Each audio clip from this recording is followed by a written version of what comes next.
Hi, my name is Luana Mascarenhas and I'm a dietitian by profession. I have a keen interest in nutrition in autism and autistic kids. And today I'm here to spend just a few minutes in imparting some knowledge to you, which could be helpful to you if you have a kid with special needs. So, why is nutrition important in autism? It is really important because certain foods do not break down effectively, or certain foods release some byproducts in the body, which could be detrimental to the health of these individuals. Okay, so these kids definitely require a certain amount of more attention towards the food that they eat. So today I'm going to speak about 5 foods that should be avoided in your kid if you notice certain signs or symptoms of the spectrum. So the first food is gluten. So gluten is a protein component, a peptide that's present in certain foods like wheat, rye, barley. Okay, and it is one of the most difficult to digest protein component, glycoprotein component. Alright, so most of these kids, we have noticed that they do not digest this particular protein, and that is why it causes a lot of fermentation in the gut and something known as a leaky gut in these kids, which can lead to molecules crossing the blood-brain barrier and causing the gut barrier as well, and causing them to have hyperactivity symptoms. So gluten is something that definitely has been proven scientifically as well, and should be avoided in these kids. The second food is casein. So casein is a component of milk which is found present in most milk constituents and dairy constituents. So whether it is a milk, it is curd, it is buttermilk, it is paneer, all of these items have certain amount of casein in it. So definitely would ask you not to include this. It's not just about lactose, because nowadays a lactose-free diet is trending a lot, but these kids cannot digest casein protein as well.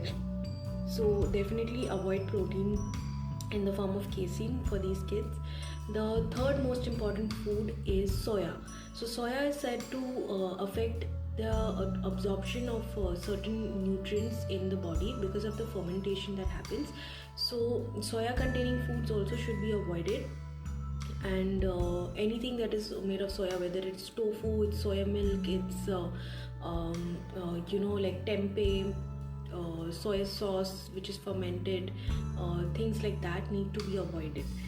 Okay, the fourth most important food that should be avoided is sugar. So sugar creates a lot of hyperactivity in these kids, and definitely once we know that hyperactivity is one of the major symptoms of the spectrum, we want to control that aggression and hyperactivity. So white sugar, candies, sweets, anything of that sort which will cause a lot of hyperactivity in the kid is what should be avoided. Okay, last but not the least is one component of food which is an additive. The fifth component is food additives, food colors. Okay, so now these food additives and food colors are present in a wide range of food products, whether they are a processed or packaged food, or whether they are a cough syrup, or whether they are a particular sweet item that you're consuming, or a ready to eat packet of food. All of these have these added chemicals. So these chemicals are the ones that do not break down and get excreted from the body of the kid, and that is why they ferment in the body, and they can cause certain neurotoxins which can increase these particular symptoms of the spectrum. So these are the 5 foods which you should definitely avoid in these kids. Alright, alternatives that you can give now. Alright, so alternatives for wheat are millets. Okay, so millets like ragi, jawar, bajra, they are really good. So you can include more of these into the diet of the kid. You get gluten-free oats also, which works really well for these kids. You get something known as buckwheat, which works really well for these kids. You get something known as foxtail millet, in which you can make a khichdi, a upma, things like that, which are Indianized as well. So you can definitely consume more of this and induce this taste into the kid right from a young age. Alright, you get quinoa, which can be also given to the kid. Okay, so all these are your cereal alternatives which you can give instead of gluten containing cereals.